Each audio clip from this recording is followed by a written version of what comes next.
বলেন নাই তো? ওই যে পিচ্ছি পিচ্ছি মাইয়াগুলো। আর এখনকার ডিজিটাল মা বোন পুরুষের আওয়াজ যদি পায় আরো কাছে যায়, দরজা খুলে গল্প করে। কার কাছে এসেছেন? এক গোলাম রব্বানি কইলেই দোষ। পাগল মোহন মন রে, মন কেন উল্টো পাল্টা বলে? ও পাগল মন মন রে, মন কেন মসজিদে না যায় রে? আল্লাহ রে, কোন দুনিয়ায় পাঠাইলাই আমারে? বর্তমানের নারী পুরুষ সমান সমান মাপ, লম্বা চুল কাটিয়া আবার মাথায় লাগাই ক্যাপ। আল্লাহ রে, কোন জামানা আমারে? হিন্দি গানের টান মারিয়া রাস্তা হাইটা যায়, আবার কারো সুরে সুরে বুকটা ফাইটা যায়। আল্লাহ রে, কোন দুনিয়ায় পাঠাইলাই আমারে? জিন্সের প্যান্ট শার্ট পরিয়া রাস্তা হাইটা যায়, পুলানা মাইয়া ওইটা সেনা বড় দায়। আল্লাহ রে, কোন দুনিয়ায় পাঠাইলাই আমারে? কানে পড়ছে দুল, কপালে পড়ছে টিপ, কাছে যদি যা বলেন বিলকিস আপা, কয় না আমি আবুল। আছে না নাই? বুখারী শরীফের স্পষ্ট হাদিস, আল্লাহ রাসূল বলেছেন, কোন পুরুষ যদি নারীর বেশ ধারণ করে আর কোন নারী যদি পুরুষের বেশ ধারণ করে, আল্লাহর লানত তাদের উপরে। কথা বলে ঠিক কিনা? পোশাকের এত স্বাধীনতা, এরপরে ঢাকা শহরে এক শ্রেণীর মা বোনের আন্দোলন করলো, পোশাকের স্বাধীনতা চাই। কয় পোশাকের স্বাধীনতা চাই। কি স্বাধীনতা? বলে দাদি নানি ব্লাউজ ছাড়া শাড়ি পরেছিল, আমরাও পরতে চাই। আপত্তি করি নাই তো। কথা কেন? কোন দাদি কি শাড়ি পরিয়া বিশ্ব রোডে আন্দোলন করেছে? আমি তোমার দাদি, দেখে যাও শাড়ি পরেছি? কোন নানি বলেছিল? তাহলে তোমরা কেন বলো শাড়ি পরবো? পরো, সমস্যাটা কি? কিন্তু দাদি নানি ব্লাউজ ছাড়া শাড়ি পরিয়া 12 হাত শাড়ি দিয়ে পুরো দেহটা এমন কায়দায় ঢেকেছে, কোনো কিছু দেখার উপায় নাই। দাদি নানির তুলনা দাও। আগেকার দাদি নানিরা কত ভদ্র ছিল, পুরুষের কণ্ঠের আওয়াজ পাইলে দাদি নানি ঘরের কোনায় লুকাইতো। আর এখনকার ডিজিটাল মা বোন পুরুষের আওয়াজ যদি পায় আরো কাছে যায়, দরজা খুলে গল্প করে। কার কাছে এসেছেন? আপনি দরজা খুলে নরম সুরে গল্প করতেছেন, আসেন একটা বিস্কিট খেয়ে যান। স্বামীর সাথে তো এত ভালো ব্যবহার করিস না। তোরা যে কি আমরা বুঝি না। কথা কোন ঠিক কি না? আমার ভাইরা যারা কোরআন শোনার নিয়তে বসেছেন, 1 ঘন্টা যদি কোরআন শোনার পেছনে আপনি সময় ব্যয় করতে পারেন, সেই কথাগুলো শুনে আমল করেন আর না করেন, 1 ঘন্টা যদি কোরআন শোনার জন্য ব্যয় করতে পারেন, আমার ভাইয়েরা 500 রাকাত নফল নামাজ পড়লে যে সওয়াব হয়, আল্লাহ তাআলা সেই সমপরিমাণ সওয়াব আপনার আমার আমল নামায় লিখে দিবেন। বলুন সুবহানাল্লাহ। এটা জান্নাতের বাগান, এতে কি কোনো সন্দেহ আছে? জান্নাতের বাগানে যেহেতু প্রবেশ করেছি, জান্নাতেও প্রবেশ করতে চাই। কথা বলেন ঠিক কিনা? আমি আজকে আপনাদের সামনে কথা বলবো পবিত্র কোরআনুল কারীমের 23 নাম্বার সূরা, সূরা নাম্বার 23, বাতিলেরা হবে সাইজ। ইনশাআল্লাহ বলেন। মোট আয়াত আছে 118, রুকু আছে 6টি। বিশ্বনবীর মক্কার জিন্দেগিতে এই সূরাটি নাজিল হয়েছেন। সূরাটির নাম সূরা আল মুমিনুন। আল্লাহ পাক তার বিশ্বাসী বান্দাদের জন্য সূরা আল মুমিনুন নাজিল করেছেন। যারা অবিশ্বাসী কাফের, এদের জন্য আল্লাহ পাক একটি সূরা নাজিল করেছেন। সূরাটির নাম হলো কাফিরুন। জোরে বলেন কি নাম? কুল ইয়া আইয়ুহাল কাফিরুন। কাফেরদের জন্য আল্লাহ পাক সূরা কাফিরুন নাজিল করেছেন। যারা হলো দুদুল্যমান, 2 নৌকায় পা দিয়া চলে, মুখে বলে একটা অন্তরে আর একটা দুমুখ সাপ, বৃষ্টি যেই দিকে ছাতা ধরে সেদিকে গুলালু মার্কা। এদের নাম কি? মুনাফিক। এই মুনাফিকদের জন্য আল্লাহ পাক একটি সূরা নাজিল করেছেন। সূরার নাম হলো মুনাফিকুন। কথা বলেন ঠিক কি না? আমার ভাইরা, মুনাফিক সেনা বড় কঠিন। ওরা সকালবেলা বলে ইসলামের পক্ষে আছি, সন্ধ্যাবেলা ইসলামের বিরুদ্ধে কাজ করে। ওরা ইসলাম নামের গাছের গোড়া কেটে মাথায় পানি ঢালে। কথা বলেন ঠিক কি না? চুপ করে থাক ধোঁকাবাজ, চোখে তোদের নাহি লাজ। চুপ করে থাক ধোঁকাবাজ, চোখে তোদের নাহি লাজ। গোড়া কেটে মাথায় ঢালো পানি, তোদের চিনি আর কতকাল করবি রে শয়তানি। মুনাফিকদের স্বভাব হলো ইসলাম নামের গাছের গোড়া কেটে মাথায় পানি ঢালে। রসুলের পিছনে লোকটা নামাজ পড়ে যদি মুনাফিক হয়, আপনার আমার পিছনে নামাজ পড়িয়া তার চাইতে বড়টা হবে। দাড়ি টুপি থাকার পরে মুনাফিক হতে পারে, হজ করার পরে আলহাজ মুনাফিক হতে পারে। কথা বলে ঠিক কি না? মুনাফিক চেনা বড় কঠিন। মুনাফিকের অকাম বদকাম যা করে সব দোষ অন্যের ঘাড়ে চাপাইয়া দেয়। কথা কয় না? মুনাফিকেরা নিজের রাস্তা, নিজের পথ ক্লিয়ার করার জন্য রাতের আধারে মালা দিয়া শোক প্রকাশ করে বলে বড় ভালো লোক ছিল। ভালো লোক ছিল তো মারলি কেন? শয়তান আছে না নাই?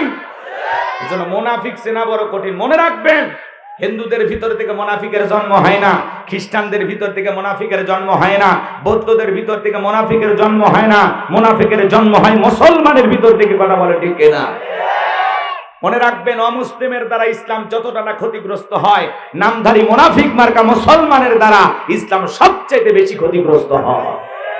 এই জন্য ওদের চিনে রাখা বড় দায়। ওরা বলে সকালবেলা কোরআনের মাহফিল চলবে, সন্ধ্যাবেলায় পুলিশ পাঠায় বন্ধ করে। হ্যাঁ, তুমি কোরআন বন্ধ করো, অবস্থা ভালো না খারাপ? সামনের দিকে যাই, যদি সুযোগ হয় অনেক কথা বলবো। কষ্ট হচ্ছে আপনাদের? আজকে আমি মুনাফিকদেরকে নিয়ে আলোচনা করব না, আমি কাফেরদেরকে নিয়ে আলোচনা করব না, আমি আলোচনা করব আল্লাহর ভিআইপি মুমিন বান্দাদেরকে নিয়ে। বলুন সুবহানাল্লাহ। তাহলে সূরার নাম সূরাল মুমিনুন। মোট আয়াত 118, রুকু আছে 6টি। কোরআনুল কারীমের 23 নম্বর সূরা, 18 নম্বর পারার প্রথম সূরা। একটু জবান ছেড়ে সবাই আমার সাথে তেলাওয়াত করুন। আউযু বিল্লাহি মিনাশ শাইতানির রাজীম। বিসমিল্লাহির রাহমানির রহিম। বিতাড়িত মোর্তাদ শয়তানের কাছ থেকে আল্লাহ পাকের কাছে আশ্রয় প্রার্থনা চাচ্ছি। পরম করুণাময় সীম দয়ালু আল্লাহ তাআলা নামে শুরু করছি। আমরা যে কোনো কাজ শুরু করব কার নামে? আল্লাহর নামে কাজ শুরু করলে বরকত আছে না নাই? যে কোনো কাজের শুরুতে আমরা আল্লাহ তাআলাকে স্মরণ করব। সম্মানিত ভাইয়েরা আমার, যে কোনো কাজের শুরুতে যদি আমরা আল্লাহ তাআলাকে স্মরণ করি, বলেন তো বাজান, সেই কাজের ভিতরে বরকত দিবেন তিনি কে? বিসমিল্লাহর পাওয়ার আছে না নাই? বিসমিল্লাহর সম্মান মর্যাদা আছে না নাই? আমার ভাইয়েরা, আল্লাহর এক বুজুর্গ গোলাম একটি ওয়াজ মাহফিলে, তাফসীর মাহফিলে, দ্বীনি মজলিসে কথা বলতেছিলেন। ওই পাশ দিয়ে একটা হিন্দু মেয়ে হেঁটে যায়। মনের কৌতূহলে জানতে বড় ইচ্ছা করে মুসলমানেরা কি আলোচনা করে, একটু শুনে আসি। আমার ভাইয়েরা, হিন্দু মেয়েটা মহিলা প্যান্ডেলে বসে সেই আল্লাহর গোলামের আলোচনা শুনতেছিল, সে আলেমের আলোচনা শুনতেছিল। আমার ভাইয়েরা, সে আল্লাহর গোলাম আলোচনা করতেছেন কুল হুয়াল্লাহু আহাদ। হে নবী, আপনি বলুন আল্লাহ এক, আল্লাহ দ্বিতীয়। বলেন তো বাজান, আমাদের সৃষ্টিকর্তা কয়জন? আরো জোরে বলেন। হিন্দু মেয়েটা বুঝতে পারলো সৃষ্টিকর্তার নাম আল্লাহ। আল্লাহর সেই বুজুর্গ গোলাম আলোচনা করতে গিয়ে এক সময় তিনি বললেন, ইন্নাদ-দীনা ইনদাল্লাহিল ইসলাম। নিঃসন্দেহে আল্লাহ তাআলার কাছে কেবলমাত্র শুধুমাত্র একটি ধর্মই মনোনীত, ধর্মের নাম কি? ইসলাম। ইসলাম আছে যেখানে শান্তি আছে, ইসলাম আছে যেখানে সমাধান আছে। মেয়েটা বুঝতে পারলো সৃষ্টিকর্তার নাম আল্লাহ, শ্রেষ্ঠ ধর্মের নাম ইসলাম। এইবার মেয়েটা মনে মনে ভাবে, আমি আর হিন্দু থেকে বাড়িতে যেতে চাই না। এইবার অমুসলিম মেয়েটা কালেমা পড়ে মুসলমান হয়ে গেল। বলুন সুবহানাল্লাহ। এইবার মেয়েটা মুসলমান হয়ে বাড়িতে গিয়ে উঠতে বসতে আল্লাহর জিকির করে, জবান দিয়ে বিসমিল্লাহ পাঠ করে। হঠাৎ করে মেয়েটার মা জিজ্ঞাসা করে, মা গুনগুন করে কি যেন বললি? মেয়েটা ডেকে বলে, মা মুসলমান হয় যারা মিথ্যা কথা বলতে পারবে না তারা। ওয়াকুলু কওলান সাদীদা। সত্য কথা বলো, সঠিক কথা বলো। মুসলমানেরা হবে সত্যবাদী, মুসলমানেরা কখনো মিথ্যাবাদী হতে পারে। আর আমাদের সমাজে মিথ্যাবাদী আছে না নাই? মিথ্যা কথা বলে সকালবেলা নাস্তা করে, দুপুরে লাঞ্চ করে, রাতে ডিনার করে, ভরা পেটেও মিথ্যা, খালি পেটেও মিথ্যা। মিথ্যা বলতে বলতে চেহারা বেঁকা হয়ে গেছে, এক পা কবরে ঢুকে গেছে। এরপরে মিথ্যা বলা ছাড়ে না। আর মিথ্যা বলার স্টাইল দেখে শয়তান পর্যন্ত বলে আমিও এত খারাপ না। মানুষ যে এত মিথ্যা কথা বলে, ওদেরকে না দেখলে বিশ্বাস হতো না। কি নাম বলবো? 2-4 জনের মাঠটা আপনারা খাবেন না? বুঝে নেন, মিথ্যাবাদী আছে না নাই? মানুষ যে এত মিথ্যা কথা বলে ভাই, কথা কন, প্রচুর পরিমাণে মিথ্যা কথা বলে। আপনাদের এই শাহজাদপুরে নাই, এদিকে সব আল্লাহর ওলি, সব জিনটা সাজালা। কষ্ট হচ্ছে আপনাদের।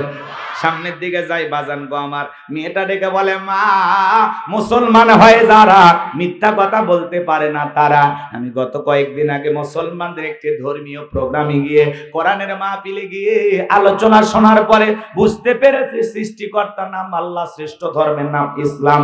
আমি আর দেরি করি নাই মা, আমি কালেমা পড়ে মুসলমান হয়েছি। এই কথা শোনার পরে ডেকে বলে, মেয়েরে সর্বনাশ করেছিস, এখনো সময় আছে মা, ইসলাম ধর্ম ত্যাগ করে আবারও বাপ দাদার ধর্মে ফিরে আসো। মেয়েটা ডেকে বলে, মা আমার পক্ষে সম্ভব নয়, রাতের বেলায় স্বামী যখন চলে আসছে, স্বামী গো সর্বনাশ হয়ে গেছে, আমাদের একমাত্র মেয়ে কালেমা পড়ে মুসলমান হয়েছে। তাই নাকি? বলে হ্যাঁ। মেয়েকে ডাক দিয়ে অনেকভাবে বুঝাইলেন, মা এসব কি শুনছে, তুমি নাকি মুসলমান হয়েছো, মা এখনো সময় আছে, ইসলাম ধর্ম ত্যাগ করে আবারও বাপ দাদার ধর্মে ফিরে আসো।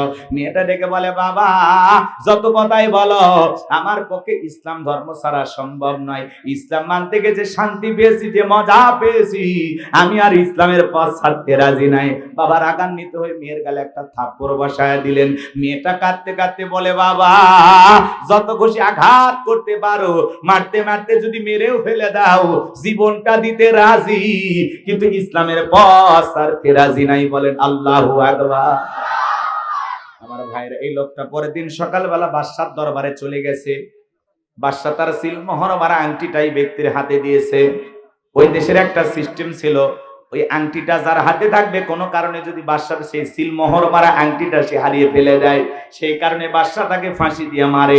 এই ব্যক্তির হাতে যখন আংটিটা দেওয়া হলো, ডেকে বলে, বাদশা মহোদয় এমনি আমি অনেক ঝামেলায় আছি, আপনার আংটি হেফাজতের দায়িত্ব আমি পালন করতে পারবো না, আবার আপনি আংটিটা দিয়েছেন, ফেরত দিলেও কেমন দেখায়, যদি মনে কিছু না নেন, এই আংটি হেফাজতের দায়িত্ব আমি আমার মেয়ের কাছে দিতে চাই। বাদশা ডেকে বলে, আমার কোনো আপত্তি নাই, কিন্তু দেশের আইন সম্পর্কে মেয়েটাকে অবশ্যই অবগত করবেন। এইবার বাড়িতে যাওয়ার পরে মেয়েটার হাতে আংটি দিলেন, আর ডেকে বলে, মা এটা বাদশার সিলমোহর মারা আংটি, খবরদার তোমার কাছ থেকে যেন হারিয়ে না যায়, আর বাদশার আংটিটা যদি কোনো কারণে হারিয়ে ফেলে দাও, ওই বাদশার আংটি হারানোর অপরাধে বাদশা তোমাকে ফাঁসি দিয়ে মারবে, আমি বাবা হয়েও বাঁচাইতে পারবো না। মেয়েটা বিসমিল্লাহির রহমানির রহিম বইলা সুন্দর করে জামার পকেটে আংটিটা রেখে দিলেন। রাতের বেলা মেয়ে যখন ঘুমের মধ্যে চলে গেছে, বাবা কৌশলে মেয়ের ঘরের ভিতরে প্রবেশ করে জামার পকেট থেকে আংটিটা নিয়ে বাড়ির পাশে নদী ছিল, নদীর ভিতরে ছুঁড়ে মারছে, আর মনে মনে ভাবতেছে, মেয়েরে তুমি মুসলমান হয়েছো, এই কথা জাতির সামনে প্রকাশ পাইলে আমার উঁচু মাথা নিচু হয়ে যাবে, বংশের মুখে চুনকালি পড়বে, সমাজে আমার মান সম্মান থাকবে না, তুমি মুসলমান হয়েছো, এই কথা প্রকাশ হওয়ার আগে আমি তোমার বিরুদ্ধে যে ষড়যন্ত্র করলাম, এই আংটি হারানোর অপরাধে বাদশা তোমাকে ফাঁসি দিয়ে মারবে, তুমি মুসলমান হয়েছে কথা প্রকাশ পেল না। আমার ভাইরা চিন্তা করেন, আপন বাবা হয়ে মেয়ের বিরুদ্ধে গভীর ষড়যন্ত্র করার পিছনে কারণ একটাই, মেয়েটা মুসলমান আর বাবা হলো বেঈমান। ইসলাম মানতে গেলে আপন বাবা সবার সন্তানের বিরুদ্ধে অবস্থান নেয়, নাই কি না? মুসলিম জাতির পিতা ইব্রাহিম আলাইহিস সালাম তার বাবা আজর ঠাকুরকে ডেকে বলে, আব্বা এই খামাকা দেবতার পূজা করো, যারা দেখে না শোনে না, না পারে আপনাদের উপকার করতে, না পারে নিজের উপকার করতে, এমনকি নাকের ডোকায় মাছি পরে থাকলে সেটা তাড়ানোর ক্ষমতা নাই, বিদায় এগুলো বাদ দেন। আসেন বাবা, আমার কাছে তাওহীদের সুসংবাদ এসেছে, আমি আল্লাহর ব্যাপারে সত্য সাক্ষী দিতেছি, বাবা তুমি ফিরে আসো, কালেমা পড়ে ইমানদার হয়ে যাও। সুন্দর করে ইমানের দাওয়াত দিলেন, তাওহীদের দাওয়াত দিলেন, রিসালাতের কথা প্রকাশ করলেন, আল্লাহর ব্যাপারে সত্য সাক্ষ্য প্রকাশ করলেন। কিন্তু বাবা আজর ঠাকুর ডেকে বলা, ইব্রাহিম তুমি আমার দেবতার বিরুদ্ধে কথা বলো, তোমার সাহস তো কম নয়, তোমার মতো ছেলের জায়গা আর আমার বাড়িতে হবে না, তুমি এখান থেকে দূর হয়ে চলে যাও। আপন বাবা ইব্রাহিম আলাইহিস সালামকে বাড়ি থেকে তাড়ায় দিলেন শুধুমাত্র সঠিক দাওয়াত দেওয়ার কারণে। কথা কয় না ভাই? তাহলে এই মেয়ের বাবাটা মেয়ের বিরুদ্ধে গভীর ষড়যন্ত্র করলেন, আংটিটা নদীর ভিতরে ছুঁড়ে মেরে বলতেছে এই আংটি হারানোর অপরাধে বাদশা তোমাকে ফাঁসি দিয়ে মারবে, তুমি মুসলমান হয়েছো এ কথা প্রকাশও পাবে না, আমার উঁচু মাথা নিচু হবে না, বংশের মুখে চুন কালি পড়বে না। বাবা হয়ে মেয়ের বিরুদ্ধে গভীর ষড়যন্ত্র করলো। পুরো ঘটনাটাকে আমি বলবো, কারা কারা শুনবেন একটু দুই হাত তুলে দেখান। লিল্লাহে তাকবীর। হাত নামান। আল্লাহ রাব্বুল আলামিন বলেন قد فلح المؤمنون। আরেকটু জোরে বলেন আল্লাহু আকবার। আমার ভাইরা সূরা আল মুমিনুন থেকে কথা বলবো। যে কোনো আয়াত বা সূরার তাফসীর করতে হলে কোন প্রেক্ষাপটে কোন সময় রাসূলের উপরে আয়াতটি বা সূরাটি নাজিল হয়েছে, সেই নাজিলের শানে নজুল আছে না নাই? জোরে বলেন, নাজিলের শানে নজুল আছে না নাই? যদি শানে নজুল আলোচনা করা হয় তাহলে তাফসীর বুঝতে সহজ হয়, বলুন সুবহানাল্লাহ। তাহলে সূরা আল মুমিনুন বিশ্বনবীর উপরে কোন প্রেক্ষাপটে কোন সময় নাজিল হয়েছে আমি একটু সংক্ষিপ্তভাবে তুলে ধরবো। আপনাদের কি কষ্ট হবে ভাই? আমার ভাইয়েরা, বিশ্বনবীর প্রিয় সাহাবী হযরত ওমর ফারুক রাদিয়াল্লাহু তাআলা বলেন, আমি মৌমাছির বনবন ভনবন আওয়াজ শুনলাম, ডানে তাকায় মৌমাছি নাই, বামে তাকায় মৌমাছি নাই। বিশ্বনবীর চেহারা মোবারকের দিকে তাকায় দেখি নবীজি ফিসফিস করে কি যেন তিলাওয়াত করতেছেন। হযরত ওমর ফারুক ডেকে বলেন, আমার বোঝার বাকি রইল না, আসমান থেকে নবীজির উপরে কুরআনুল কারীম নাজিল হচ্ছে আর বিশ্বনবী কুরআনুল কারীম রিসিভ করতে ব্যস্ত, বলুন সুবহানাল্লাহ। তাহলে মৌমাছির বন বন ভন ভন আওয়াজ হলে কুরআনুল কারীম নাজিল হয়, দপ্তরি ছুটির ঘন্টায় বাড়ি মারে টন টন আওয়াজ হলে কুরআনুল কারীম নাজিল হয়। নবীজি যখন ঘোড়ার উপরে থাকতেন ওই সময় যদি কুরআনুল কারীম নাজিল হইতো, ওহির ভারে ঘোড়ার পা গুলো বালুর ভিতরে নেমে যেত, বলেন আল্লাহু আকবার। তাহলে কুরআনুল কারীমের একটা আলাদা ওয়েট, আলাদা একটা ওজন আছে না নাই? নবীজি যখন উটের উপরে থাকতেন ওই সময় যদি কুরআনুল কারীম নাজিল হইতো, ওহির ভারে উটের মাথা জমিনের সঙ্গে লেগে যেত। আমার ভাইয়ের এক সাহাবী রানের উপরে মাথা রেখে নবীজি আরাম ফরমাচ্ছেন, ওই সময় যখন কুরআনুল কারীম নাজিল হলো, সাহাবী ডেকে বলেন, আমার কাছে মনে হয় আমার রানটা ফেটে যাবে, আমার কাছে মনে হয় পাহাড় আমার রানের উপরে চেপে ধরা হয়েছে। তাহলে কুরআনুল কারীমের একটা আলাদা ওয়েট, আলাদা একটা ওজন আছে না নাই? জীবনের প্রথম ওহী রিসিভ করতে গিয়ে নবীজির শরীর মোবারকে জ্বর পর্যন্ত এসেছিল। ইমদাদিয়া লাইব্রেরি ছাপায়া 200-300 টাকার বিনিময়ে মুসলমানের ঘরে ঘরে কোরআন পৌঁছায়া দিয়েছে। এই কোরআনের সম্মান মর্যাদা কত আমরা কপাল পোড়া মুসলমান অনেকে আজও বুঝতাম না, কথা বলেন ঠিক কি না? কোরআন বুঝতে হলে সন্তানদেরকে মাদ্রাসায় পড়ানোর দরকার আছে না নাই? একটু গভীর মনোযোগ দিয়ে শুনবেন বাজান, আমি সামনের দিকে যাই, লম্বা হবে, লম্বা করব না। হযরত ওমর ফারুক ডেকে বলেন, নবীজির কুরআনুল কারীম রিসিভ করা শেষ হয়ে গেল। বিশ্বনবী সাহাবায়ে কিরামদের দিকে মুখ ঘুরে ডেকে বলেন, আমার সাহাবীরা, এই মাত্র আসমান থেকে জিবরাইল এসে আমার উপরে সূরা আল মুমিনুনের 10টি আয়াত কারিমা নাজিল করে জানায় দিয়ে গেলেন, নবী গো, এই 10টি আয়াতের ভিতরে আমার আল্লাহ পাক মুমিন বান্দাদের জন্য 7টা বৈশিষ্ট্য নিয়ে 7টা গুণাবলী নিয়ে আলোচনা করেছেন। কোন মুমিন যদি এই 7টা গুণে গুণান্বিত হতে পারে, 7টা গুণ দিয়ে তার জীবনটাকে সাজাইতে পারেন, আমার আল্লাহ রাব্বুল আলামিন বলেন, উলাইকা হুমুল ওয়ারিসুন আল্লাযীনা ইয়ারিসুনাল ফিরদাউস হুম ফিহা খালিদুন। আমার আল্লাহ রাব্বুল আলামিন বলেন, তারাই উত্তরাধিকারী হবেন জান্নাতুল ফেরদাউসের, সেখানে তারা চিরকাল বসবাস করবেন। আমার আল্লাহ কোনোদিন তাদেরকে জান্নাত থেকে বের করে দেবেন না। চিৎকার মেরে বলুন সুবহানাল্লাহ। আপনার আমার টার্গেট জান্নাত না জাহান্নাম? কারা কারা জান্নাতে যেতে চান দুইটা হাত তুলে আমার আল্লাহকে একবার দেখান। আল্লাহ আমাদের সবাইকে জান্নাতুল ফেরদাউসের মেহমান হিসেবে কবুল করুন, জোরে বলেন আমিন। আল্লাহ আমাদের সবাইকে জান্নাত হিসেবে কবুল করুন, জোরে বলেন আমিন। আরো একবার বলেন আমিন। এবার 7টা আঙ্গুল দেখান, বলেন তো কয়টা গুণাবলী? আরো জোরে বলেন কয়টি? এই 7টা বৈশিষ্ট্য বা 7টা গুণাবলী যদি অর্জন করতে পারেন, জান্নাতুল ফেরদাউসের উত্তরাধিকারী বা ওয়ারিস বানায়া দিবেন তিনি কে? আরো জোরে বলেন কে? হাত নামান, হাত নামান। আমার ভাইয়েরা, বাবা মারা গেলে ওয়ারিস সূত্রে সন্তান যেরকম বাবার সম্পত্তির ভাগ পায়, কোন মুমিন যদি এই 7টা বৈশিষ্ট্য নিয়ে 7টা গুণাবলী নিয়ে আমল করে জিন্দেগিকে পরিবর্তন করতে পারে, তার নামে জান্নাতুল ফেরদাউসের ভিতরে জায়গা বরাদ্দ থাকবে, বলুন সুবহানাল্লাহ। তাহলে কি সেই 7টা গুণাবলী একটু জানার দরকার আছে না নাই? আমি কি বলবো? কষ্ট হবে না তো ইনশাআল্লাহ? এই 7টা গুণাবলী শেষ হবে না যতক্ষণ মুনাজাত হবে না ততক্ষণ, ইনশাআল্লাহ। যতক্ষণ হয় হোক, একটু ধৈর্য নিয়ে বসেন আমার ভাইয়েরা। আল্লাহ রাব্বুল আলামিন বলেন, বিশ্বনবী তখন সাহাবায়ে কেরামদেরকে জানিয়ে দিলেন, আমার আল্লাহ কত সুন্দর করে বলেন, ক্বাদ ফালাহাল মুমিনুন। আমার আল্লাহ বলেন অবশ্যই মুমিনেরা সফল, অলরেডি মুমিনেরা সফল।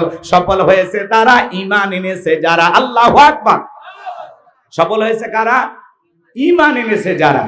আমরা মনে করি কারো ক্ষমতা থাকলে সফল, কারো টাকা থাকলে সফল, কেউ ব্যবসায়িক দিক দিয়ে সফল, যারা সেলিব্রিটি আছে এরা বুঝি সফল। কথা কয় না, বোঝেন নাই মনে হয়, রাগ করতেছেন? আচ্ছা বলেন তো, পৃথিবীর এখন বর্তমানে সবচাইতে ক্ষমতাধর ব্যক্তির নাম কি? জো বাইডেন, আমেরিকার প্রেসিডেন্ট। কথা বোঝেন? এ হলো পৃথিবীর সবচেয়ে বড় ক্ষমতাধর ব্যক্তি। যতই ক্ষমতা থাক, আপনাদের এলাকা একটা বাজার আছে, তালগাছি বাজার। মনে করেন এই বাজারে আল্লাহর একজন বান্দা সবজি বিক্রেতা করে, সবজি বিক্রেতা। আল্লাহর এই গোলাম আজান দেওয়ার পরে যদি মাথাটা নত করে আল্লাহকে মসজিদে গিয়ে সিজদা দেয়, বলেন তো বাজান, পৃথিবীর বড় নেতা জো বাইডেনের চেয়ে ওই তালগাছির সবজি বিক্রেতার দাম আল্লাহর কাছে কম না বেশি? তার মানে এই কথা দ্বারা কি বুঝলেন? ঈমান আছে যার, আল্লাহর কাছে দাম আছে তার। ঈমান নাই, আল্লাহর কাছে তার 4 পয়সার দাম নাই। কথা বলেন ঠিক কিনা? ওই বেঈমানেরা ক্ষমতার দিক দিয়া মাতবারি করে, অহংকার করে দুনিয়াতে ওদের পাওয়ার দেখাইতে পারে, মরণের পরে সবগুলোকে প্রায় জাহান্নামে দিবেন কে? জোরে বলেন কে? এই যে পৃথিবী কাঁপানো আরো লিডার আছে, পুতিন, উত্তর কোরিয়ার প্রেসিডেন্ট, কিং জং, কাটিং মারা মাল, দেখেন ভারতের দাদা। এরা যত বড় ক্ষমতাধর হোক না কেন, বাংলাদেশের একজন রিক্সা চালক, ভ্যান চালক, লোকটা যদি ইমানদার হয়, আজান দেওয়ার পরে মাথা নত করে আল্লাহকে যদি সিজদা দেয়, এই পৃথিবী কাঁপানো বড় বড় লিডারদের চাইতে ওই রিক্সা চালক, ভ্যান চালক, ইমানদারের দাম আল্লাহর কাছে কম না বেশি? তার মানে কি বুঝলেন? ঈমান আছে যার, আল্লাহর কাছে দাম আছে তার। কথা বলেন ঠিক কিনা আমার ভাইয়েরা? এজন্য সংক্ষিপ্ত কথা আপনাদের উদ্দেশ্যে বলে দিয়ে যায়, পৃথিবীতে টাকা থাকলে সফল হওয়া যায় না। পৃথিবীর সবচেয়ে বড় বড় ধনী আছে, এই যে আগে শুনলেন না, বিল গেটস। টাকার মালিকের অভাব নাই বাজান গো আমার। এরপরে তাদের দাম্পত্য জীবনে কিন্তু সুখ নাই। কথা বলেন, বইয়ের সাথে কি হয়ে গেল? ডিভোর্স হয়ে গেল। পৃথিবীর সেরা ধনী, স্বামী স্ত্রীর সম্পর্ক টিকে রাখতে পারলো না। কথা কি বুঝাইতে পারলাম? রাগ করতেছেন না? এইভাবে আমরা যদি হিসাব নিকাশ করে দেখি, তাহলে সম্পদ সুখ দেয় না, ক্ষমতা সুখ দেয় না। কথা কি বুঝতে পারছেন? এই যে আমাদের পৃথিবীতে দেখবেন যশ খ্যাতি অর্জন আলা অনেক সেলিব্রিটি, ক্রিকেটার আছে, ফুটবলার আছে, নায়ক গায়ক আছে না? পৃথিবীর সব চাইতে মনে করেন আলোচিত একজন ফুটবলারের নাম যদি আপনাদেরকে বলতে বলি, বলেন তো নামি দামি এরকম সেলিব্রিটি ফুটবলার আছে না? নাই? কি নাম? মেসি, হ্যাঁ, সাদিয়া আমিন, আমি বুঝি না বাবা, বলো না। হ্যাঁ, আর কি নাম? রোনালদো, হয়তো মেসি, নেইমার, আচ্ছা যাই হোক, এমবাপ্পে না? আচ্ছা থাক বাবা, ভুলে নাম বলা যাবে না। অনেকগুলো নাম বলেছেন। ক্রিকেটার 2-1 আছে না? নাই? কি নাম? হ্যাঁ, সাকিব আল হাসান। আর কি? মাশরাফি, বিরাট কোহলি। বাপরে ভাই, ভারতের বিলিয়ন নাকি? হ্যাঁ, দেশের ভাত খাও, ভারতের গুণ গাও গা। এটা শোন, ঠিক আছে। এই যে এদের নাম আপনারা জানেন। পৃথিবী কাঁপানো নায়ক আছে না? নাই? কি নাম? শাহরুখ খানের ভক্ত। আর কি? এরে বাবা, আপনারা ভালোই নাম জানেন। শাহরুখ খান, সালমান খান। এদের সংবাদে দেখলাম সালমান খানের বাড়ির সামনে নাকি বেচারা নিরাপত্তাহীনতায় ভুগতেছে। এজন্য তার বাড়িতে এখন প্রশাসনের লোকজনেরা পাহারাদার, তারা পাহারা দিচ্ছেন, সিকিউরিটি দিচ্ছেন, নিরাপত্তা দিচ্ছেন। সালমান খান সুপারস্টার, তার বাড়ির সামনে গোলাগুলি। তাহলে এই সুপারস্টারের কোনো দাম আছে? কথা বলে না কেন? একটা নায়কের বাড়ির সামনে গোলাগুলি কেন হবে? কি নায়ক হইল, কি অভিনয় করলো, কি ভক্ত তৈরি হইল যে বাড়ির সামনে এসে পড়ে? কথা কয় না কেন? এরা আমাদের মডেল হতে পারে না, এরা আমাদের আদর্শ হতে পারে না। কথা বলে ঠিক কিনা? কিসের সালমান খান? কিসের শাহরুখ খান? যারা লাফালাফি করে, নাচানাচি করে, তাদের সিনেমার মাধ্যমে বিভিন্ন বিষয় তুলে ধরে। এগুলো কোনোদিন আপনার আমার মডেল হতে পারে না। শাকিব খান আপনার আমার মডেল হতে পারে না। ইমানদারদের মডেল হবে একমাত্র বিশ্বনবী মুহাম্মদ রাসূলুল্লাহ সাল্লাল্লাহু আলাইহি সাল্লাম। কথা বলেন ঠিক কি না? নায়কের স্টাইলে চুল কাটা যাবে না, বিশ্বনবীর সুন্নতি স্টাইলে চুল কাটতে হবে। কথা বলেন ঠিক কি না? আল্লাহ তাআলা বলেন, লাকাদ কানা লাকুম ফি রাসূলিল্লাহি উসওয়াতুন হাসানাহ, তোমাদের জন্য উত্তম আদর্শ রয়েছে রাসূলের জীবনের ভিতরে। কথা বলেন ঠিক কি না? তাহলে আমাদের মডেল, আমাদের আদর্শকে মুহাম্মদ রাসূলুল্লাহ সাল্লাল্লাহু আলাইহি ওয়াসাল্লাম। কথা বলেন ঠিক কি না? কেমন আদর্শ নেতা! 63 বছরের জিন্দেগিতে একটি মিথ্যা কথা বলেননি, এমন বিশ্ব রেকর্ড পৃথিবীর কোন মানুষের আছে? তিনি হলেন নেতা, তিনি হলেন পয়গম্বর। আর এগুলো মডেল বাড়ির সামনে এসে গুলি মারতেছে। সালমান খান এখন ভয় আছে, মুম্বাই পুলিশ যায় তার বাড়ি পাহারা দিতেছে, যাতে এই নায়ক সাহেবকে কেউ যেন গুলি না করতে পারে, আহত না করতে পারে। কথা বলেন ঠিক কি না? আমার ভাইয়েরা, যাই হোক, মন খারাপ করবেন না, আমি সামনের দিকে যাই। টাকা থাকলে সফল হওয়া যায় না, ক্ষমতা থাকলে সফল হওয়া যায় না, যশখ্যাতি থাকলে সফল হওয়া যায় না। সফল হয়েছে তারা, ঈমান এনেছে যারা। ক্বাদ আফলাহাল মুমিনুন, অবশ্যই মুমিনেরা সফল, অলরেডি মুমিনেরা সফল। সফল হয়েছে তারা, ঈমান এনেছে যারা। ঈমানদাররা দুনিয়াতেও সফল, আখিরাতেও সফল। আর বেঈমানেরা দুনিয়াতে সফল, মরার পরে পিটায়া জাহান্নামে দিবেন তিনি কে? এজন্য কথাকে ক্লিয়ার বোঝা গেল। তাহলে আমি শুধু একটা কথা আপনাদেরকে বলবো, সফল হয়েছে কারা? আপনারা বলবেন ঈমান এনেছে যারা। কথা কি বুঝতে পারছেন?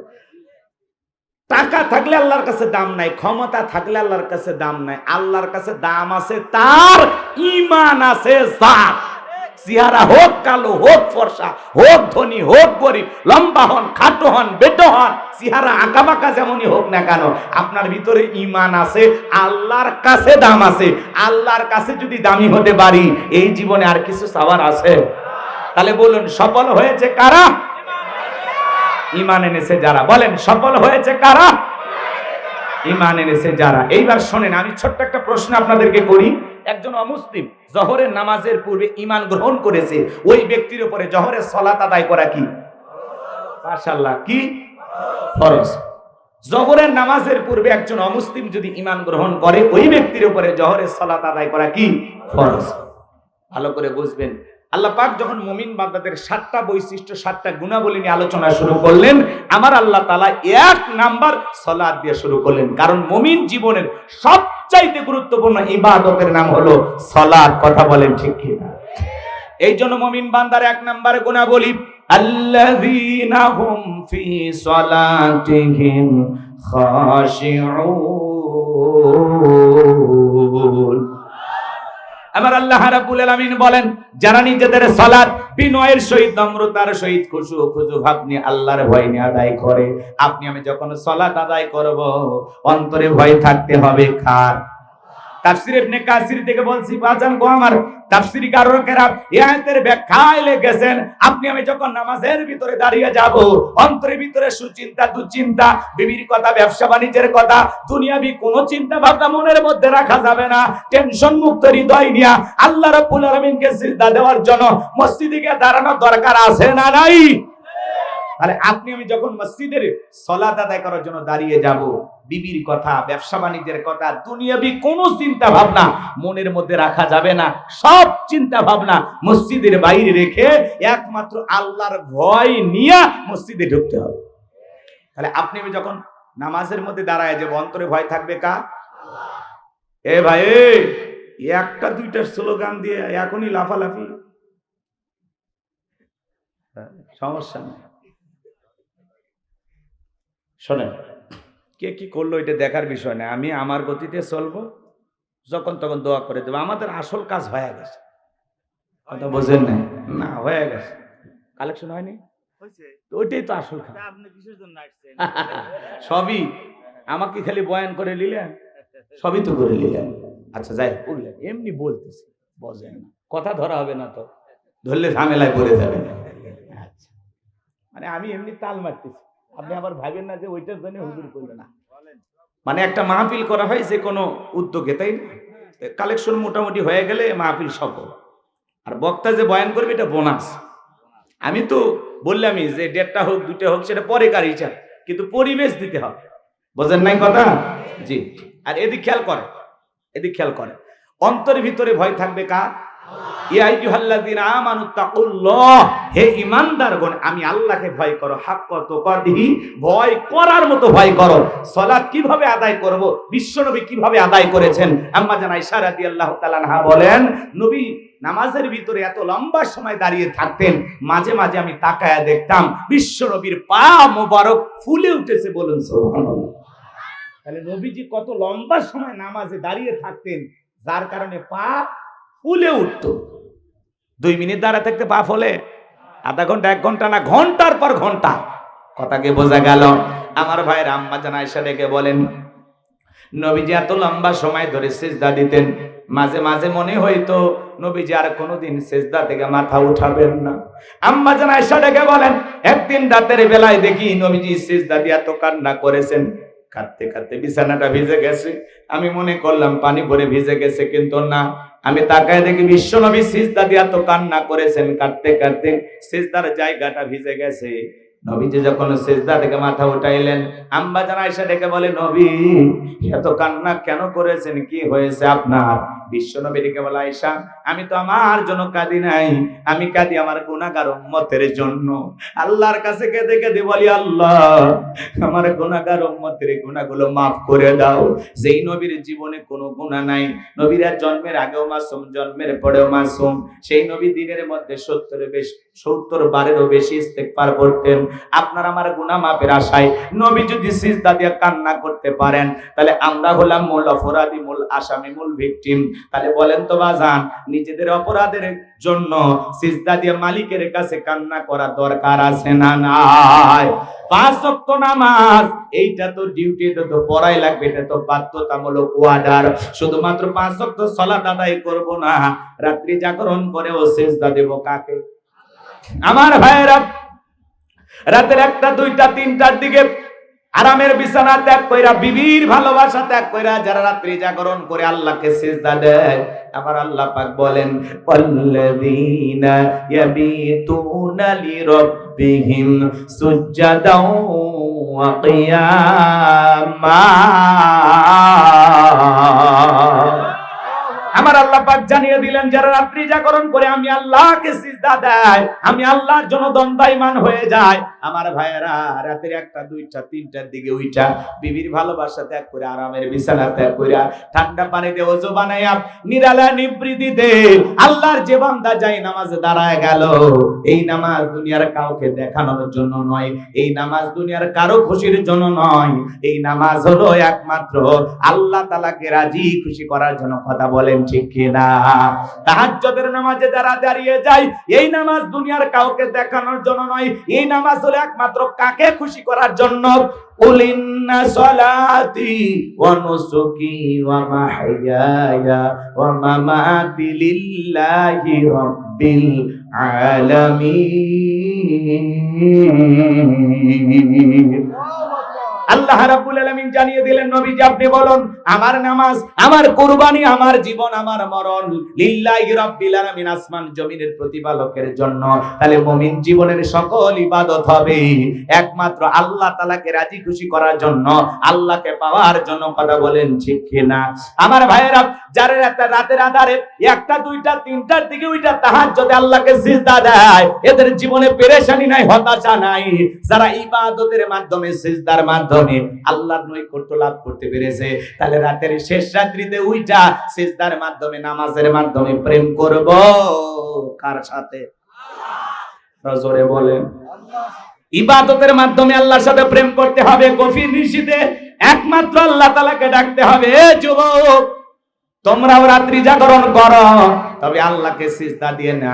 ডিজিটাল যুবক যুবতী রাত্রি জাগরণ করে, ইউটিউব ইন্টারনেট ঘাটাঘাটি কইরা, ইমো মেসেঞ্জারে বান্ধবীর সাথে কথা বলে, সারা রাত ইমো মেসেঞ্জারে সেটিং করে। হ্যালো জান, খাইছো, ঘুমাইছো, কি করো, কয়বার বাথরুমে গেছো। লেখার কোন স্টাইল নাই, যা খুশি তাই লিখতেছে। কথা কন না?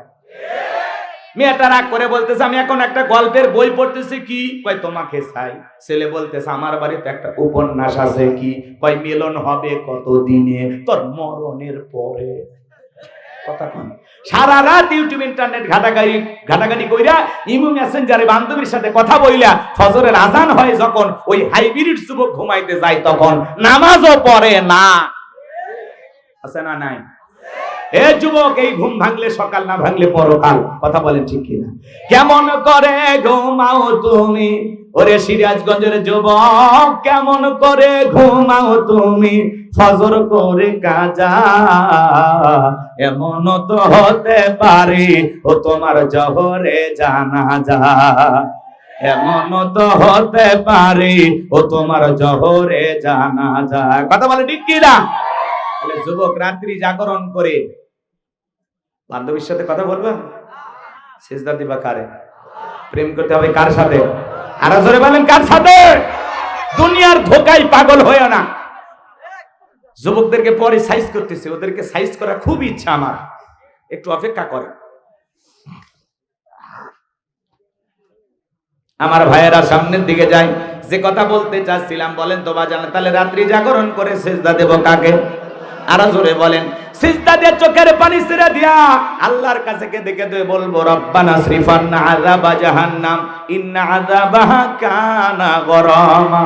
হে আমাদের রব, ওই কঠিন ভয়ঙ্কর জাহান্নামের আগুন থেকে আমাদের মুক্তি দাও। যে জাহান্নামের আযাব আর শাস্তি সহ্য করার ক্ষমতা আমাদের নাই, ওই জাহান্নাম বড় কঠিন জায়গা। আমার আল্লাহ রাব্বুল আলামিন বলেন ইন্নাহা সাআত মুস্তাকাররাও ওয়া মুকামা। আল্লাহ তাআলা জানিয়ে দিলেন নিশ্চয় আবাসস্থল হিসাবে, বসতির জায়গা হিসাবে ওই জাহান্নাম কত না নিকৃষ্টতম একটা স্থান। জাহান্নাম সুখের জায়গা না, ওইটা হলো যন্ত্রণার কারখানা। কথা বলেন ঠিক কিনা? আমার আল্লাহ রাব্বুল আলামিন বলেন ইন্না জাহান্নামা কানাত মিরসাদা লিত্তাগিনা মাআবা লাবিসিনা ফিহা আহকাবা লা ইয়াযুকুনা ফিহা বারদাও ওয়ালা শারাবা ইল্লা হামিমাও ওয়া গাসসাকা। জোরে বলেন নাউজুবিল্লাহ। আমার আল্লাহ রাব্বুল আলামিন বলেন ইন্না জাহান্নামা কানাত মিরসাদা, নিশ্চয় জাহান্নাম ওর পেতে রয়েছে পুলিশিরাতের কিনারায় শিকারি ধরার জন্য যেমন ফাঁদ পাতা হয়। কথা বোঝেন নাই মনে হয়, ভালো করে বোঝার চেষ্টা করবেন। আল্লাহ বলেন ইন্না জাহান্নামা কানাত মিরসাদা। সূরা নাবার ভিতরে আল্লাহ পাক জানিয়ে দিলেন নিশ্চয় জাহান্নাম ওত পেতে রয়েছে আল্লাহর অবাধ্য নাফরমান গুনাহগার বান্দাদের ধরার জন্য। আমার ভাইয়েরা, এটা হলো অপরাধী বান্দাদের থাকার আবাসস্থল। এখানে তারা যুগের পর যুগ বসবাস করবে। একটা মানুষ কত লক্ষ বছর, কত কোটি বছর জাহান্নামের আগুনে জ্বলবে। এরা সঠিক এলেম আর জ্ঞান আছে কার কাছে? ওই জাহান্নামের আগুন দুনিয়ার আগুনের চাইতে 70 গুণ পাওয়ার বেশি। যুবক রে, দুনিয়ার সামান্য সূর্যের তাপ, আগুনের তাপ সহ্য করতে পারি না। এই তাপের চাইতে জাহান্নামের আগুনের পাওয়ার 70 গুণ বেশি। হযরত আবু হুরায়রা বলেন আল্লাহ পাক 1000 বছর জ্বালাইয়া জাহান্নামের আগুনের কালার হয়েছিল সাদা, আবার 1000 বছর জ্বালাইয়া জাহান্নামের আগুনের কালার হয়েছিল লাল বর্ণ, আবার 1000 বছর জ্বালাইয়া জাহান্নামের আগুনের কালার হয়েছে কৃষ্ণ বর্ণ, অন্ধকার রাত্রির মতো কালো। ওই জাহান্নামের আগুনে যারা জ্বলবে বাজার, চেহারাটা পুরো কয়লার মতো কালো হয়ে যাবে। ওই জাহান্নামের আগুনে জ্বলতে জ্বলতে পুড়তে পুড়তে জাহান্নামীরা যখন ক্ষুধার্ত হয়ে যাবে, ফেরেশতাদেরকে বলবে আমাদেরকে খাইতে দাও, খাইতে দাও। খাবার বলে যখন চিৎকার মারবে, আমার আল্লাহ ডেকে বলবে আমার জাহান্নামী বান্দাদেরকে খাইতে দাও। জাহান্নামের তলদেশে এক ধরনের ফলের চাষ করা হবে, যেই ফলের নাম হলো জাক্কুম, কাঁটাযুক্ত ফল। এই ফলটা যখন খাদ্য হিসেবে জাহান্নামীদের হাতে হাতে পরিবেশন করা হবে, ওই ফলটা পাওয়া মাত্রই জাহান্নামীরা খাওয়ার জন্য গলার ভিতরে দেবে। গলার মাঝামাঝি ফলটা আটকে যাবে, ভিতরে যাবে না, বাহিরে আসবে না। যত গলা নাড়াচাড়া করবে কাঁটাগুলো ফুটবে আর ফুটবে।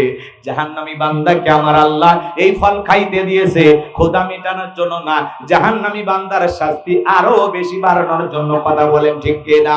এইবার যখন গলার মাঝামাঝি ফলটা আটকে যাবে, কাঁটাগুলো ফুটবে, যন্ত্রণায় ছটফট করবে আর কান্না করে ডেকে বলবে আল্লাহ এ কেমন ফল খাওয়াইতে দিলা? ভিতরেও যায় না, বাহিরেও আসে না, সহ্য করতে পারি না গো মালিক, সহ্য করতে পারি না। তখন জাহান্নামীরা পানি পানি বলে চিৎকার মারবে। আমার আল্লাহ বলেন লা ইয়াযুকুনা ফিহা বারদান ওয়ালা শারাবা, তাদেরকে মিনারেল ওয়াটার দেওয়া হবে না, ঠান্ডা কোনো পানি দেওয়া হবে না। যে পানি পান করে জাহান্নামী তার বুকের জ্বালা তৃষ্ণাকে নিবারণ করতে পারে, কেমন পানি দেওয়া হবে? ইল্লা হামিমা ওয়া গাসসাকা, এমন উত্তপ্ত ফুটান্ত গরম পানি পান করাই দেওয়া হবে, যা পুজ ব্যতীত কিছুই নয়। ও সিরাজগঞ্জের বাবাজিরা, দেগের ভিতরে বড় বড় ফোড়া হয়, ফাটায় দিলে ভিতর থেকে কি বের হয়? পুজ। একটু জোরে কর। হাসপাতাল থেকে সংগ্রহ করে দেব, 1 গ্লাস খাবেন 50,000 টাকা দেব। 1 লাখ দিলে বুঝি অবশ্যই খাবেন? কথা কয় না। রাজি আছেন কেউ? এগুলো কি আসলে খাওয়ার জিনিস? এগুলো কখনো মানুষ কল্পনাতেও চিন্তা করে যে এগুলো খাবো? শুনে ঘৃণা লাগতেছে, সি সি হুজুর সব কি বলেন? কথা গোলাম রব্বানি না, গোলাম রব্বানির বাবারও না। আল্লাহ বলতেছেন সূরা নাবার 25 নাম্বার আয়াত, ইল্লা হামিমা ওয়া গাসসাকা, এমন উত্তপ্ত ফুটান্ত গরম পানি জাহান্নামীদেরকে পান করাইতে দেওয়া হবে, যা পুজ ব্যতীত কিছুই নয়। ওই পুজওয়ালা দুর্গন্ধওয়ালা ওই পানি যখন জাহান্নামী পান করবে, আমার ভাইয়েরা, জাহান্নামীর লারি হুড়িগুলো গলে গলে পিছনে রাস্তা বের হয়ে যাবে। ওই জাহান্নামীর উত্তপ্ত গরম পানি চেহারার সামনে নিলে চেহারাটা ঝলসে যাবে, দেগের গোস্তগুলো খসে খসে পড়বে। এই যদি হয় জাহান্নামের শাস্তি, এই যদি হয় জাহান্নামীদের আযাব। কত ধরনের আযাব আছে, 2-4 ঘন্টা আলোচনা করে শেষ করতে পারবো না। জাহান্নামের সর্বনিম্ন শাস্তি হলো জাহান্নামের একজোড়া স্যান্ডেল জুতা পায়ে দিয়ে থাকা। একজোড়া স্যান্ডেল যে পরিধান করে থাকবে, ওই জুতার গরমে জাহান্নামীর মাথার মগজগুলো টকবক করে গলে কান মুখ নাক দিয়ে বের হয়ে যাবে। আমার ভাইরা, নানান ধরনের জাহান্নামের শাস্তি আছে। এ বাজান গো আমার, সেই জাহান্নাম থেকে বাঁচার জন্য নেক আমল করার দরকার আছে না নাই? বলেন তো, জাহান্নামের শাস্তি কি ঘটেছে না ঘটবে? আল্লাহ তাআলা আগেই সিগন্যাল দিলেন, সতর্ক বার্তা দিলেন, বান্দাদেরকে সাবধান করে দিলেন, বান্দা এই হলো জাহান্নামের শাস্তির বিবরণ, এই হলো জাহান্নামের শাস্তির বর্ণনা। এখনো সময় আছে সেই জাহান্নাম থেকে বাঁচার জন্য নেক আমল করার দরকার আছে না নাই? আল্লাহ তাআলা আগেই অ্যাডভান্স কেন জানিয়ে দিলেন? যাতে আমরা সতর্ক হতে পারি, সাবধান হতে পারি। উলামা ইকরাম কেন বারবার বলে তোমরা কান্না করো, আল্লাহর ইবাদত করো, ইবাদতে মনোযোগী হয়, জাহান্নাম থেকে নিজে বাঁচো, নিজের পরিবারকে বাঁচাও। উলামা ইকরাম কেন বারবার বলে নেক আমলের জিন্দেগি করো, নেক আমলের জিন্দেগি করো, মালিকের সাথে গভীর সম্পর্ক করো। এ বাজান গো আমার, আমরা কেন জাহান্নামের কথা বলি? আমরা চাই না বাংলাদেশ কেন তামাম পৃথিবীর একজন মানুষ জাহান্নামে যাক, এটা আমাদের কামনা না, বাসনা না। আমরা চাই সমস্ত মানুষগুলো নেক আমল করে আল্লাহর প্রিয় গোলাম হয়ে জান্নাতে যায়। এটাই আমাদের চাওয়া, এটা আমাদের দিলের তামান্না। কথা বলেন ঠিক কিনা? তাহলে বলেন তো, জাহান্নামের সেই ভয়াবহ শাস্তি সহ্য করার ক্ষমতা আমাদের আছে? তাহলে সেই জাহান্নাম থেকে বাঁচার জন্য ফিরে আসতে হবে কার দিকে? আল্লাহর দিকে, রবের দিকে। কথা বলেন ঠিক কিনা? তাহলে আজ থেকে নেক আমল করবো তো ইনশাআল্লাহ, গোলামি করবো তো ইনশাআল্লাহ। ভাই, মাঝে মাঝে সিজদা দিয়ে অঝরে কাঁদবেন, নিজের অপরাধ যা আছে মালিকের কাছে বলবেন, যা মনে চাই সিজদায় ঘন্টার পর ঘন্টা কাঁদবেন আর কাঁদবেন, কাঁদবেন আর কাঁদবেন, আর যা যা অপরাধ সব স্বীকার করবেন। মাফ করে দিতে পারে কে? বলেন, মাফ করে দিতে পারে কে? জীবনে গুনাহ তো কম করি নাই, অপরাধ তো কম করি নাই, কেন চাইবেন না? চাওয়ার দরকার আছে না নাই? লম্বা হবে, লম্বা করব না। সাহাবায়ে কেরাম যখন সালাত আদায় করতেন মরুভূমিতে, পাখিগুলো খেজুর গাছ মনে করে সাহাবীদের কাঁধের উপরে, মাথার উপরে বসে থাকতো। বিশ্বনবীর সাহাবীরা সালাতে এত মনোযোগ, এত মনোযোগ, কাঁধে পাখি পড়ে থাকে, তারপরেও তারা টের পাইতো না। বলেন আল্লাহু আকবার। হযরতে তালহা রাদিয়াল্লাহু তাআলা সালাত আদায় করতেছিলেন, জঙ্গল থেকে সাপ এসে সন্তানটাকে বেঁচিয়ে ধরলো, স্ত্রী মানুষজনকে ডাকলেন, ছেলেটাকে বিপদ মুক্ত করলেন। হযরতে তালহা নামাজ শেষে জিজ্ঞাসা করে, বিবি রে, বাড়িতে এত মানুষজন, ব্যাপারটা বুঝতে পারলাম না। ডেকে বলে, স্বামী, আপনি যখন সালাত আদায় করতেছিলেন, জঙ্গল থেকে সাপ এসে সন্তানটাকে বেঁচিয়ে ধরেছিল, আমি মানুষজনকে ডেকে ছেলেটাকে বিপদ মুক্ত করলাম। এত ঘটনা আপনার চোখের সামনে ঘটে গেল, আপনি কি কিছুই বলতে পারেন না? হযরতে তালহা ডেকে বলে, বিবি রে, নামাজের মধ্যে মন যদি এদিক সেদিক চলে যায়, তাহলে নামাজ তো আর নামাজ থাকে না। বলেন আল্লাহু আকবার। আর আপনি আমি নামাজ পড়ি শাহজাদপুর, মন চলে যায় সিরাজগঞ্জ রোডে। কথা কয় না। নামাজ পড়ে এই গ্রামের নাম হলো মাকড় কোলা, আর মন চলে যায় ভোলা। কথা কোন ঠিক কি না? নামাজ পড়ে সিরাজগঞ্জে, মন চলে যায় ভারতের বর্ডারে। নামাজের মধ্যে মন দাঁড়ায়, আমাদের মন খালি ছটফট করে, আমাদের পাগল মন কোনো কথা শোনে না। কথা কোন ঠিক কি না? একটি গবেষণায় বলা হয়েছে বাংলাদেশের কিছু কিছু নামাজি আছে যাদের মন নামাজের মধ্যে 8 সেকেন্ডও স্থির থাকে না। আমাদের মন বড় এত অস্থির, নামাজের ভিতরে দুনিয়াবি কথা, মাঝে মাঝে এত দুনিয়াবি কথা মনে হয় নামাজে 2 রাকাত চলতেছে না 1 রাকাত চলে তাও ভুলে যায়। আছে না ভাই? মাঝে মাঝে দুনিয়াবি কথা চিন্তা ভাবনা নামাজের ভিতরে এত মনে হয় সিজদা 2টা দিলাম না 1টা দিলাম, নামাজের মধ্যে ব্রেক করে ভাবা লাগে। কথা কয় না ভাই? আমাদের মন কি মন বললাম, এক গোলাম রব্বানি কইলেই দোষ। পাগল মোহন মন রে, মন কেন উল্টো পাল্টা বলে? ও পাগল মন মন রে, মন কেন মসজিদে না যায় রে? আল্লাহ রে কোন দুনিয়ায় পাঠাইলাই আমারে? বর্তমানের নারী পুরুষ সমান সমান মাপ, লম্বা চুল কাটিয়া আবার মাথায় লাগাই ক্যাপ। আল্লাহ রে কোন জামানা আমারে? হিন্দি গানের টান মারিয়া রাস্তা হাইটা যায়, আবার কারো সুরে সুরে বুকটা ফাইটা যায়। আল্লাহ রে কোন দুনিয়ায় পাঠাইলাই আমারে?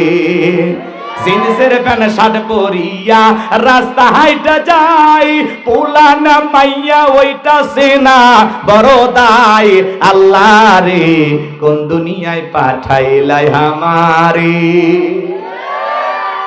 কানে পড়ছে দুল, কপালে পড়ছে টিপ, কাছে যদি যা বলেন বিলকিস আপা, কয় না আমি আবুল। আছে না নাই? বুখারী শরীফের স্পষ্ট হাদিস, আল্লাহ রাসূল বলেছেন কোন পুরুষ যদি নারীর বেশ ধারণ করে আর কোন নারী যদি পুরুষের বেশ ধারণ করে আল্লাহর লানত তাদের উপরে। কথা বলে ঠিক কিনা?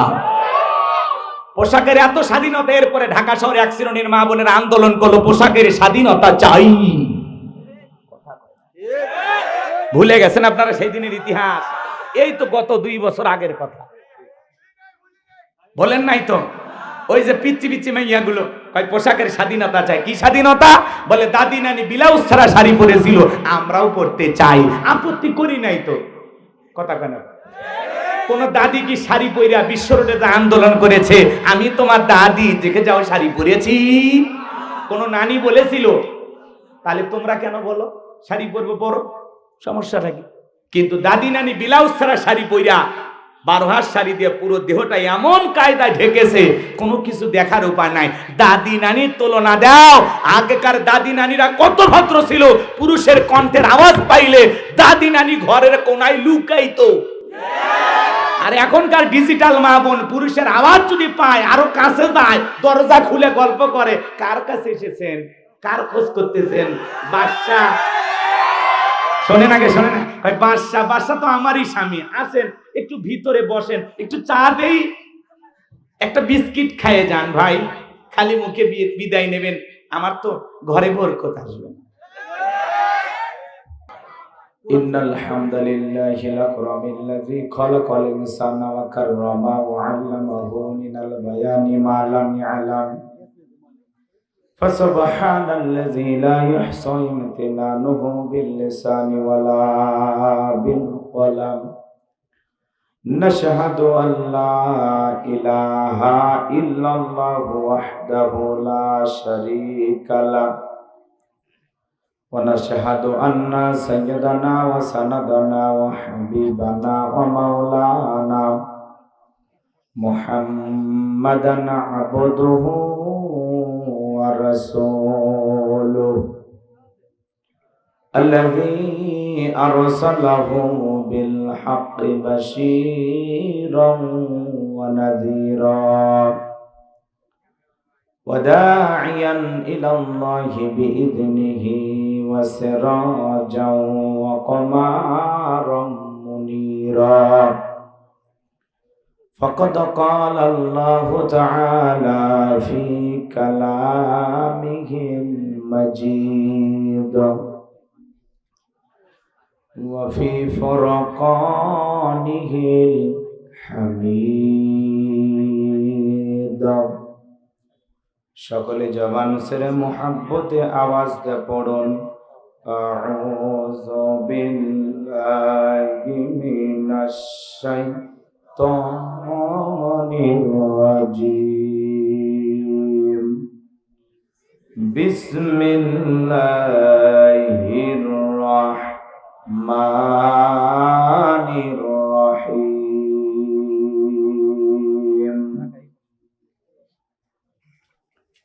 قد فلح المؤمنون الذين هم في صلاتهم خاشعون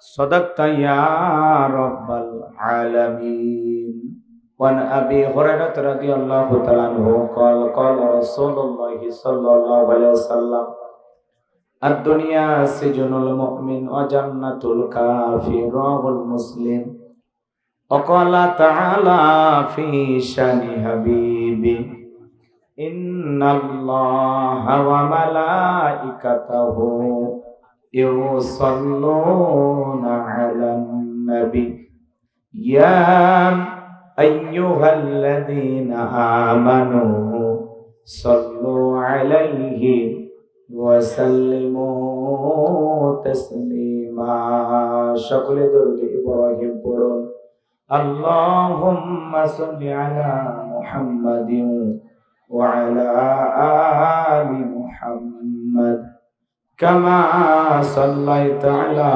إبراهيم وعلى آل إبراهيم إنك حميد مجيد اللهم بارك على محمد وعلى آل محمد كما باركت على إبراهيم وعلى آل إبراهيم إنك حميد مجيد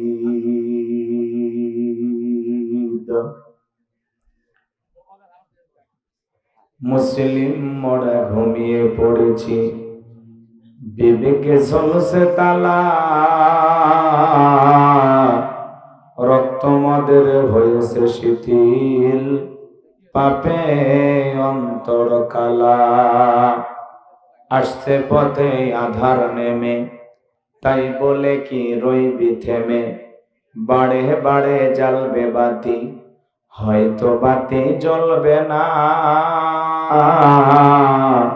তাই বলে তো ভীরুর মতো বসে থাকলে চলবে না মুসলিম আমি সংগ্রামী আমি চিররণবীর আল্লাহকে সারা কাউকে মানি না নারাই তাকবীর মুসলিম জাগে কারবালাতে কঠিন শপথ পরে সেই মুসলিম চির উত্তম তাই তো একত্রে শপথ নিলাম আল্লাহ রাজ গড়ব এবার চির শান্তি সুখের নীর আল্লাহকে সারা কাউকে করি না ভয় নারাই তাকবীর কইরে খালেদ কইরে ওমর এসেছে নতুন বদর কইরে খালেদ কইরে ওমর এসেছে নতুন বদর কোথারে দেখবি জয়ী তরুণ মুজাহিদ আবারও কি গাইতে হবে ঘুম ভাঙানো গীত আবারও কি গাইতে হবে ঘুম ভাঙানো গীত লা ইলাহা ইল্লাল্লাহ জোরে জোরে লা ইলাহা ইল্লাল্লাহ জোরে লা ফুলের বুকে থাকলে মধু ভ্রমর যেমন আসে কোরআনের জ্ঞান থাকলে বুকে সবাই ভালোবাসে লা ইলাহা ইল্লাল্লাহ জোরে লা ইল্লাল্লাহ জোরে লা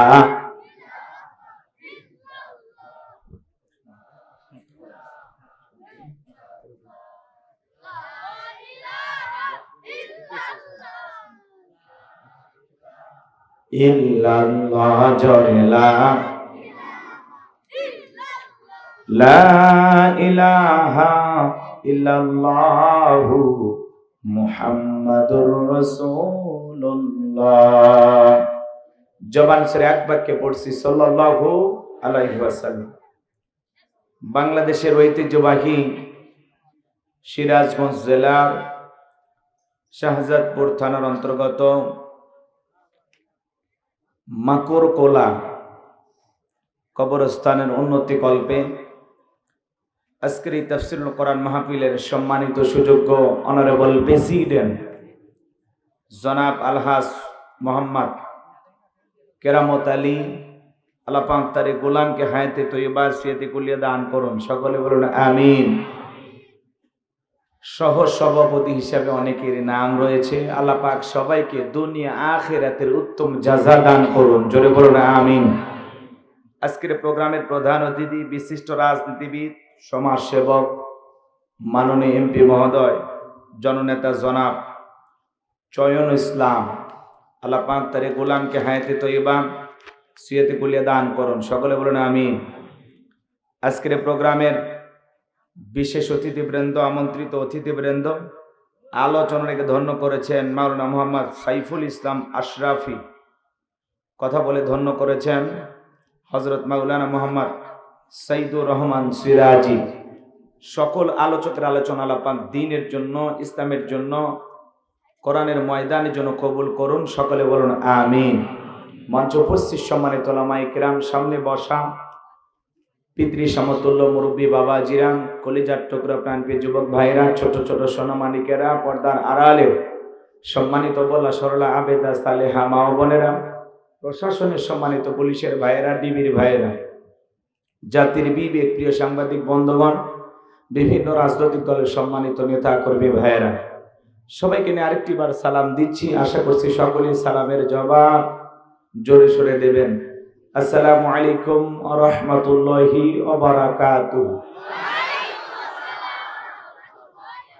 আমরা শুকরিয়া আদায় করতেছি সেই মহান রবের দরবারে যে আল্লাহ পাক সুবহানাহু ওয়া তাআলা অত্যন্ত দয়া করে, করুণা করে, মায়া করে, মহাব্বত করে, ভালোবেসে, পছন্দ করে, অত এলাকা থেকে গণে গণে গুণান্বিত করে, যাচাই বাছাই করে আজকের মাহফিলে আসার বসার সুযোগ দান করলেন।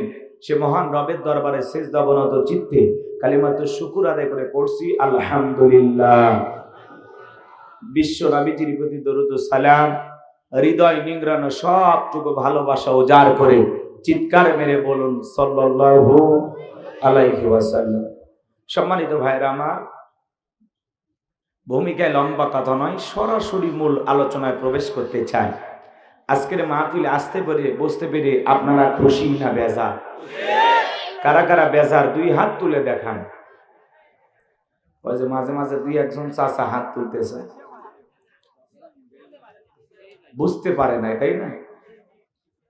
যে কোনো কাজে আগে এদিক খেয়াল করেন, খালি জোশ থাকলে হবে না, জোশের সাথে হুশও থাকা লাগবে।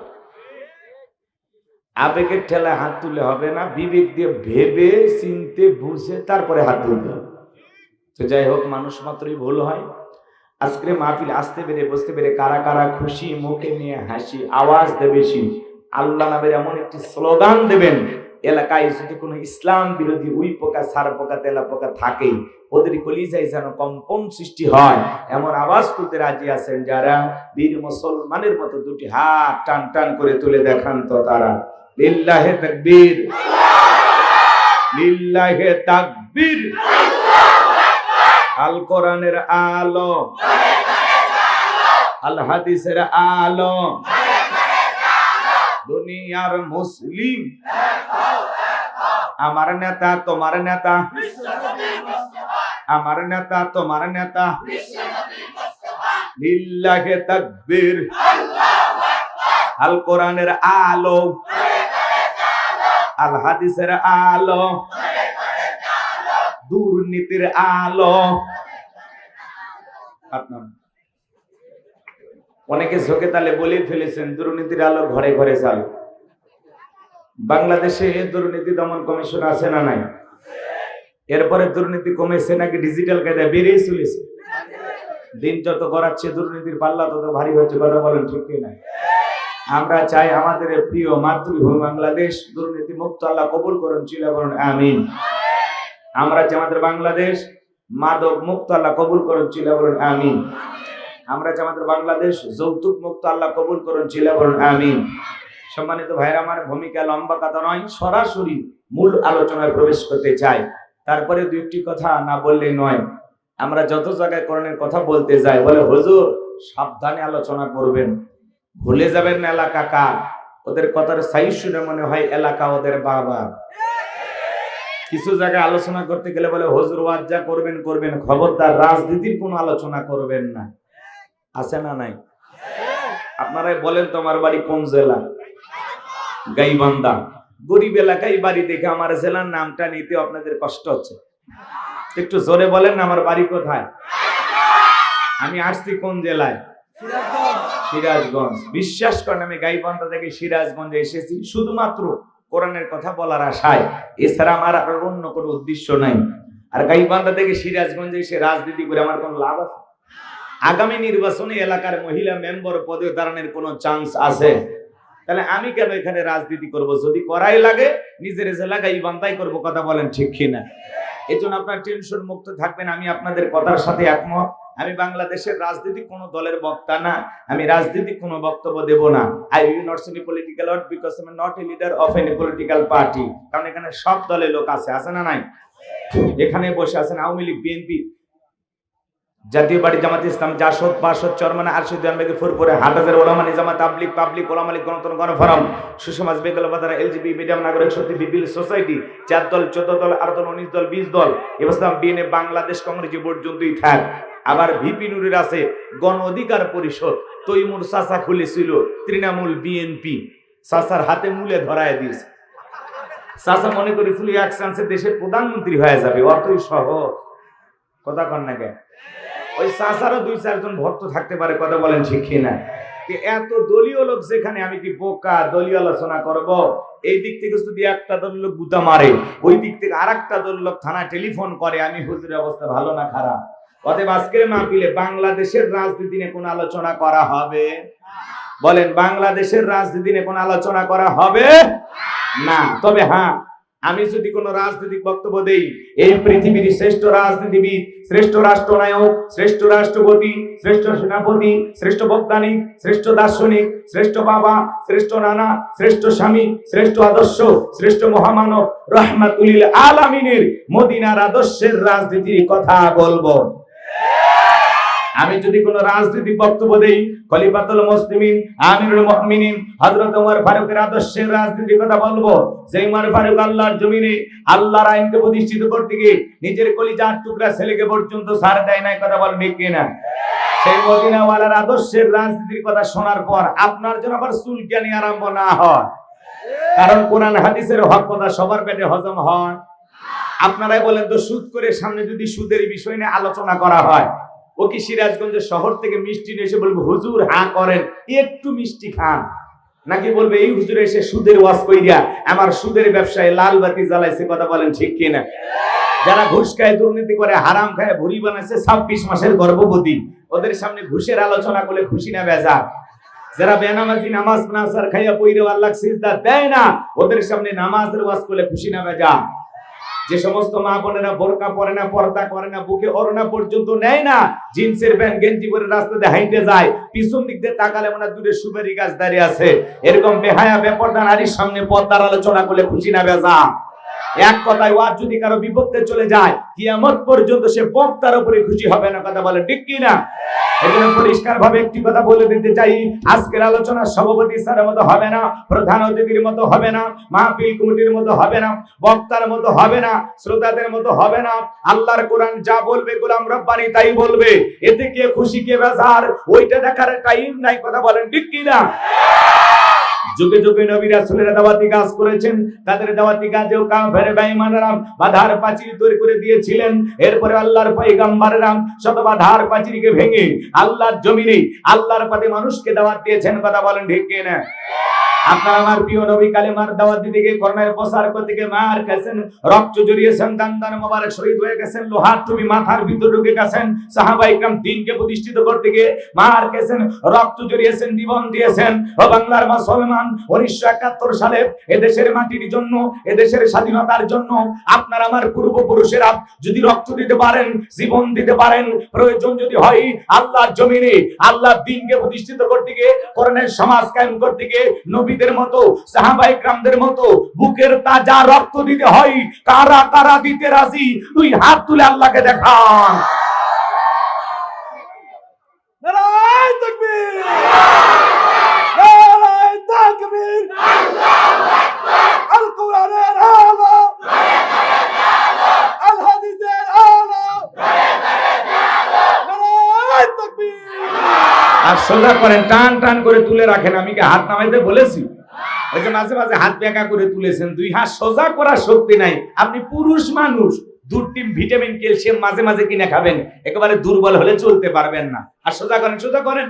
আমার আল্লাহ রাব্বুল আলামিন বলেন, ইন্নাল্লাহা আশতারা মিনাল মুমিনিনা আনফুসাহুম ওয়া আমওয়ালাহুম বিআন্না লাহুমুল জান্নাহ। সূরা তাওবার 111 নম্বর আয়াতে আল্লাহ পাক জানিয়ে দিলেন, নিশ্চয়ই মুমিন বান্দাদের জান মাল আমি আল্লাহ ক্রয় করে নিয়েছি, বিনিময়ে দেব জান্নাত। বলুন সুবহানাল্লাহ। তাহলে বলেন তো বাজান, আপনার আমার জীবনের মালিক কে? আল্লাহ। এই সিরাজগঞ্জের যুবকেরা ভালো করে বলো তো, এই জীবনের মালিক কে? প্রেম করবার প্রেমিকাকে পার্কে নিয়ে যা ডায়লগ দিবা, এ জীবন তোমার, তুমি শুধু আমার। ওরে হাইব্রিড যুবক, এই জীবনের মালিক কে? আপনার আমার সম্পদের মালিক কে? আল্লাহর দেয়া জীবন, আল্লাহর দেয়া সম্পদ আল্লাহর পথে খরচ করতে রাজি আছেন তো মুসলমান? রাজি আছেন তো ইনশাআল্লাহ? রাজি আছেন তো ইনশাআল্লাহ? বাম হাত নামান, শুধু ডান হাত তুলে রাখেন, শুধু ডান হাত।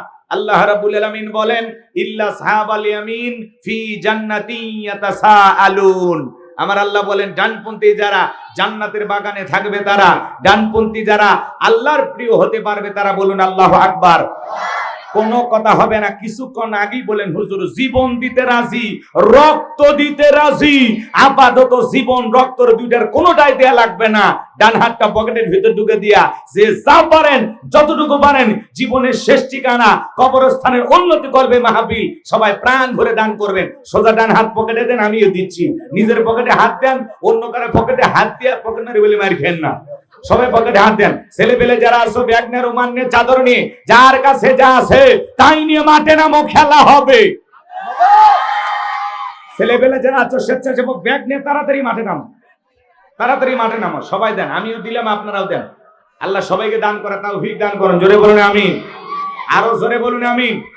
সবাই পকেটে হাত দেন, সবাই পকেটে হাত দেন। 10, 20, 50, 200, 100, 500, 2000, 5000, 10,000, 1 লাখ, 2 লাখ, যে যা পারেন আল্লাহর রাস্তায় পকেটে হাত দিয়ে প্রাণ ভরে টাকা দান করেন। খবরদার কেউ যেন আবার বিড়ি মেজ দিন না।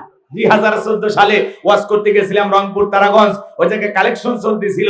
একজন ব্যাগের ভিতর দিয়েছিল 2 প্যাকেট বিড়ি, দিয়ে লিখে দিয়েছে 1 প্যাকেট মাহফিল কমিটির আর 1 প্যাকেট বক্তার। কত বড় দুষ্ট, চিন্তা করেন। এরকম দুষ্টমি করা যাবে না। সবাই পকেটে হাত দিয়ে আল্লাহর রাস্তায় টাকা বের করে দেন। আমার হাতে 2, 4, 5, 10,000 যারা দেবেন তাড়াতাড়ি দেন। যারা 2, 4, 5, 10,000 দেবেন, 1, 2 লাখ টাকা দেবেন, তাড়াতাড়ি দেন। সময় বড় কম, আমি আলোচনায় চলে যাব। রাত 11টা পার হয়ে গেছে, কথা বেশি বলা যাবে না। আমি 12টার মধ্যে মাহফিল শেষ করে দেব। খুব দ্রুত গতিতে আপনারা আসেন, তাড়াতাড়ি আসেন, সময় কম।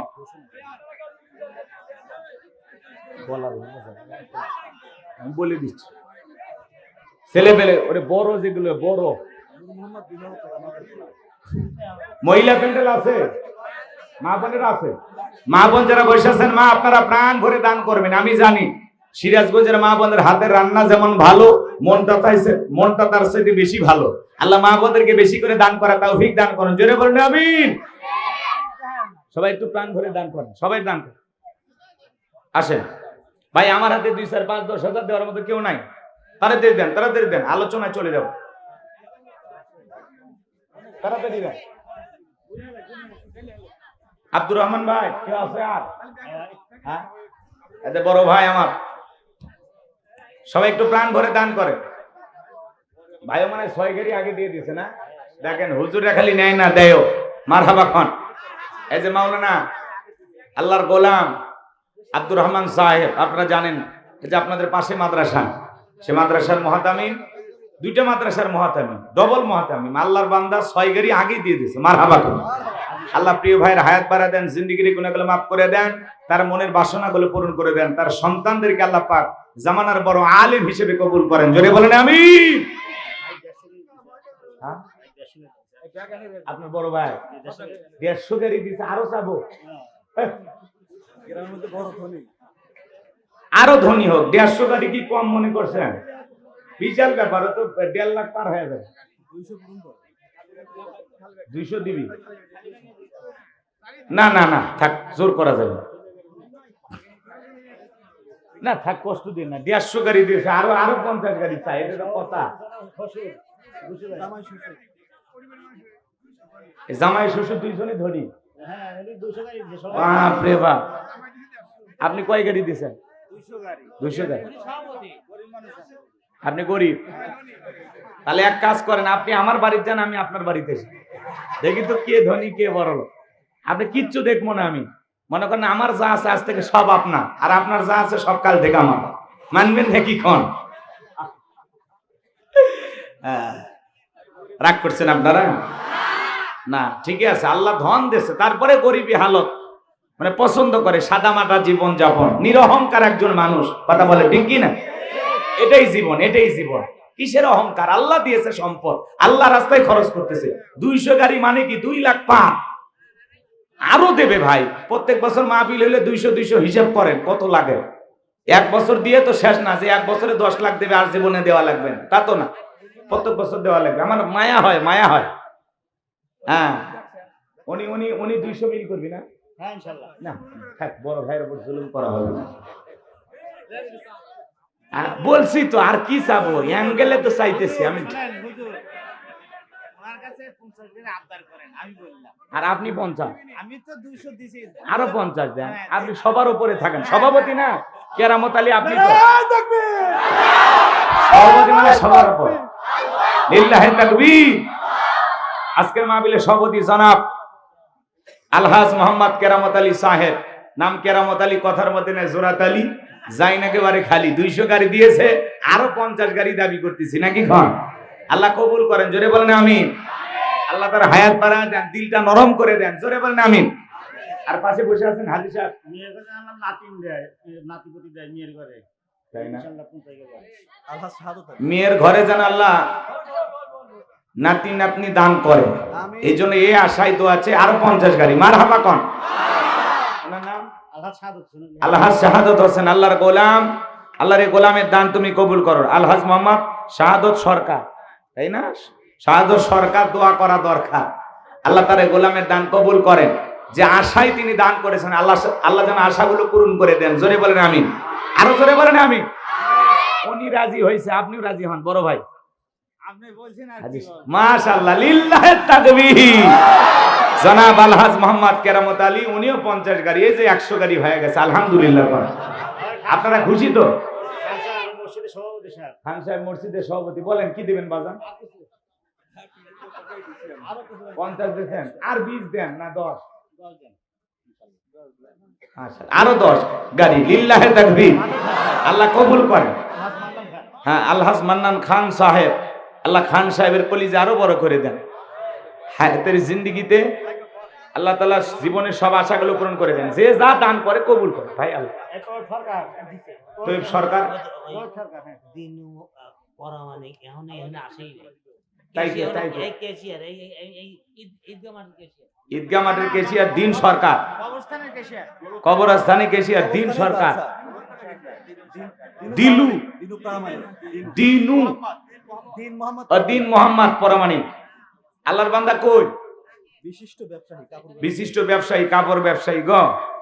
আল্লাহ কবুল করেন, তার ব্যবসায় বরকত দেন। আসবে ইনশাআল্লাহ। উনি যেহেতু অর্থমন্ত্রী, দেখা তো করাই লিখবি। এই যে কালেকশন করতেছেন, টাকা তো ওনার কাছে দেবে। হ্যাঁ, তাহলে ওনার দরকার, ভাই টাকাগুলো নিয়ে যান। হ্যাঁ, দিন মোহাম্মদ ভাই কই, তাড়াতাড়ি আসেন, সময় কম। চলেন আমরা আলোচনায় চলে যাই। ছেলে পেলে যারা ব্যাগ নিয়ে রোমান্নে গেছে, ভাই টাকা পাইছেন? মহিলাদের টাকা পাইছেন? যা হয়েছে আলহামদুলিল্লাহ। এখন যে যা লেখে দেয় আপনার লেখে নিতে থাকেন। দান গোপনে করলেও কবুল হয়, প্রকাশ্যে করলেও কবুল হয়। কথা বলে ঠিক কিনা? আমি জানি সিরাজগঞ্জ আর পাবনার মানুষ প্রচুর পরিমাণে দান করে। আল্লাহ তাদের আরো বেশি করে দান করে তৌফিক দান করেন। জোরে বলুন আমিন। আর বীর মোহাম্মদ ভাই আশেপাশে থাকলে তাড়াতাড়ি চলে আসেন, আর আপনার 30 সেকেন্ড একটু জিকির করেন লা ইলাহা।